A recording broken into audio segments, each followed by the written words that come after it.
ఆంధ్రప్రదేశ్ ప్రభుత్వం అందిస్తున్న ఉచిత ఇసుకను అందరూ వినియోగించుకోవాలని అన్నారు విశాఖ పార్లమెంట్ సభ్యుడు శ్రీబల్. ఈ మేరకు విశాఖలో ఆయన మీడియాతో మాట్లాడుతూ 5 ఏళ్లు చతికిలబడ ఉన్న వ్యవస్థలు అన్ని మళ్లీ పునర్వైభవం వస్తున్నాయని వ్యాఖ్యానించారు. ఈ సందర్భంగా పర్యావరణం కాపాడుకుందామంటూ ఆయన పిలుపునిచ్చారు. రాష్ట్రంలో మళ్లీ గృహ నిర్మాణ రంగం అభివృద్ధి వైపు అడుగులు వేస్తుందన్నారు. గత ప్రభుత్వం ఇసుకను ఆదాయ వనరుగా వేసుకుని దోచుకున్నారని, 40 లక్షల భవన నిర్మాణ కార్మికులను ఇబ్బంది పెట్టారని, ఇప్పుడు వారికి మంచి రోజులు వచ్చాయని వ్యాఖ్యానించారు. విశాఖ రైల్వే స్టేషన్ అభివృద్ధి మీద దృష్టి పెట్టామని, విశాఖ రైల్వే స్టేషన్ అభివృద్ధికి ప్రధాని మోడీ వర్చువల్ గా ప్రారంభించారన్నారు. 600 కోట్ల పనులు బిల్డింగ్ దశ పూర్తయిందన్నారు. రైల్వే జోన్ కోసం గత ప్రభుత్వం సరైన స్థలం ఇవ్వలేదని, ఇప్పుడు సరైన నిర్దేశిత స్థలం అందించే దిశలో ప్రయత్నాలు చేస్తున్నామన్నారు. మీ అందరూ ఒకసారి గమనించాలి, గత 5 సంవత్సరాలుగా వైసీపీ ప్రభుత్వము వాళ్ళ నాయకులు ఏ అంశం వచ్చినా సరే ఈ పోరాటం పేదలకి పెత్తందారులకి ఉన్న పోరాటం అని మళ్ళీ చెప్పేవాళ్ళు.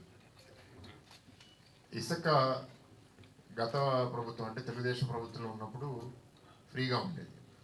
వీళ్ళు దాని మీద రేటు పెట్టడం వల్ల ఇంచుమించు ఇప్పుడే చెప్తున్నారు, టన్ను 1000 రూపాయలు ప్లస్ ట్రాన్స్పోర్ట్ అంటే ఒక లారీ సైజు బట్టి 5-6 వేలు 8 వేలకు కూడా వెళ్ళే పరిస్థితి. లారీలో 60 టన్నులు పడతాయా? సో 50,000 60,000. సో దెబ్బతినేది ఎవరండి? పేదవాళ్ళు. సో ఈ పోరాటం పెత్తందాలకి పేదవాళ్ళకి, మేము పెత్తందాళ్ళు వాళ్ళు పేదవాళ్ళ పట్ల అంటే అందరూ ఒకసారి గమనించుకోండి. వీళ్ళు చెప్పే మాటలు ఏంటి, చేసే పనులు ఏంటి అని. భవన నిర్మాణ కార్మికులు అసలు పని లేక చాలామంది సూసైడ్లు చేసుకోవడం, రకరకాల ఇబ్బందులు ఫేస్ చేయడం, ఎంటైర్ ఎకనామిక్ సెక్టరే చాలా దెబ్బతిందండి. గత 5 సంవత్సరాలు తెలంగాణ బాగా అభివృద్ధి అయింది, హైదరాబాద్లో బాగా రియల్ ఎస్టేట్ డెవలప్ అయిందంటే దానికి అట్లీస్ట్ 50% రెస్పాన్సిబిలిటీ మన ఆంధ్ర వల్ల అవుతుంది. ఇక్కడ ఏమీ గిట్టుబాటు అవ్వకపోవడం వల్ల ఇక్కడ డెవలపర్స్ అందరూ వెళ్ళి పెట్టుబడుల హైదరాబాద్లో పెట్టి తెలంగాణలో పెట్టి అక్కడ పెంచారు. సో ఈ రాక్షస పాలన నుంచి విముక్తి పొందాలని ఈ ప్రభుత్వం వచ్చిన వెంటనే, కూటమి ప్రభుత్వం వచ్చిన వెంటనే గత ఇసుక పాలసీ ఎప్పుడైతే కూటమి ప్రభుత్వం ఉందో అది తిరిగి తీసుకొస్తామని ఇప్పుడే జియో నంబర్ 43 రిలీజ్ చేసి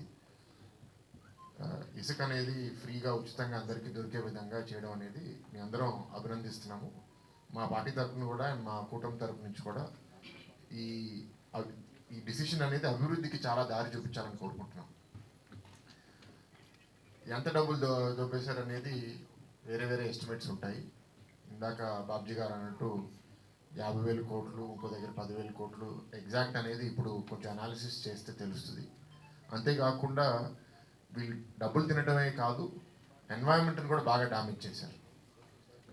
సస్టైనబుల్గా ఏంటంటే సంవత్సరానికి ఇంత ఇసుక తీస్తే అక్కడ రివర్ డ్యామేజ్ అవ్వకుండా ఉంటుంది అనేది ఉంటుంది. అది కూడా వీళ్ళు పట్టించుకోకుండా టార్గెట్స్ పెట్టేసుకుని ఎంత కావాలంటే అంత తవ్వేయడం అనేది అనేక ప్రాంతాల్లో జరిగింది. మీ అందరు న్యూస్లో చూసుంటారు. అది వెస్ట్ గోదావరి, ఈస్ట్ గోదావరిలో వాళ్ళు ఒక్కొక్క జిల్లా ఒక్కొక్కరికి ఇచ్చేసారు కాంట్రాక్ట్, నెలకి ఇంత డబ్బులు కట్టాలి అని. ఆ డబ్బులు కట్టకపోతే వాళ్ళ మీద పడతారు. ఆ మానసిక ఒత్తిడి ఒక కాంట్రాక్టర్ తట్టుకోలేక సూసైడ్ కూడా చేసుకున్నారు, ట్రైన్ కింద కొడుకున్నారని కూడా ఏదో ఒక న్యూస్ వచ్చింది. అంటే అంత స్థాయికి వెళ్ళిపోయింది. అంటే నేను విన్న సమాచారం ఏంటి అంటే ప్రభుత్వంలో ఉన్న కొందరు నీకు ఇచ్చిన టార్గెట్ నువ్వు ఎట్లా అచీవ్ చేస్తావో మాకు అనవసరం, ఆ టార్గెట్ ఇచ్చేసిన తర్వాత అదనంగా నీకు ఏదైనా మిగిలితే అది నీ జేబులో, మిగిలిపోయినా పర్వాలేదు, మాకు సంబంధం లేదు. అంటే ఇలా ఆల్మోస్ట్ ఏంటంటే అది ఒక చాలా ప్రొఫెషనల్ కట్ థ్రోట్ కాంట్రాక్ట్ లాగా తయారు చేసి అంత డబ్బులు సెంట్రలైజ్ చేసి సంపాదించుకున్నారు. ఇలా మన భూగర్భ సంపద ఇసుక ఒకటే కాదు, రకరకాల విధాల్లో చాలా ఇల్లీగల్ యాక్టివిటీస్ జరిగాయి. అందుకే మొన్న కూడా గవర్నమెంట్ దాని మీద రివ్యూ పెట్టింది. మెల్లమెల్లగా ఇన్ఫర్మేషన్ కూడా అంతా బయటకు వస్తుంది. ఇప్పుడు కోరేది ఏంటి అంటే ఈ ఉచిత ఇసుక పాలసీని అందరు సద్వినియోగం చేసుకుని పర్యావరణాన్ని కాపాడుకుంటూ సస్టైనబుల్గా చేసి గవర్నమెంట్ ఒక కమిటీ కూడా పెడుతుంది, కలెక్టరు ఆధ్వర్యంలో మిగతా ఆఫీషియల్స్ అందరం కలిసి సరిగ్గా జరిగేటట్టు ఇసుక కూడా ఉచితంగా అందరికీ అందుబాటులో వచ్చేటట్టు చేస్తాం. అందరినీ కోరేది ఏంటంటే ఇది తిరిగి ఈ పాలసీని యూజ్ చేసుకుని మళ్ళీ ఎకనామిక్ యాక్టివిటీ స్టార్ట్ చేద్దాము. ఏదైతే real estate developers, commercial developers అందరూ స్లో డౌన్ అయిపోయారో తిరిగి పూర్వ వైభవం ఆంధ్ర రాష్ట్రానికి రావాలని మేము కోరుకుంటున్నాం. మా తరఫున రాజకీయంగా అంటే ఈ కూటమి ప్రభుత్వం నుంచి అంతా మద్దతు అందజేస్తాం. అండ్ సస్టైనబుల్గా అండ్ ఎన్వైరన్మెంట్ పాలసీస్ అన్నీ పాటిస్తూ మన ప్రాంతాలన్నీ అభివృద్ధి చేయాలి. అండ్ ప్రభుత్వం నుంచి చేయాల్సిన ప్రాజెక్ట్స్ అన్నీ, హౌసింగ్ ప్రాజెక్ట్స్ కూడా గత 5 సంవత్సరాలు అన్నీ హాల్ట్కి వచ్చేసినాయి. మేము కట్టిన ఇల్లులు కూడా అలా ఖాళీగా ఉండిపోతే ఎండింగ్లో హడావుడిలో ఏదో పెయింట్లు వేసేసి ఇద్దామని ట్రై చేశారు, కానీ అక్కడ వాటర్ లైన్లు, ఎలక్ట్రిసిటీ లైన్లు లేకపోవడం వల్ల అవి కూడా అందజేయకపోయారు. ఇవాళ అవి కూడా మేము పూర్తి చేసి హౌసింగ్ కూడా పూర్తిగా అందరికీ అందజేసేటట్టు పనిచేస్తాం. This the point. ఇంకేమైనా ఉంటే అడగండి. స్టీల్ ప్లాంట్ విషయం ఏదండి?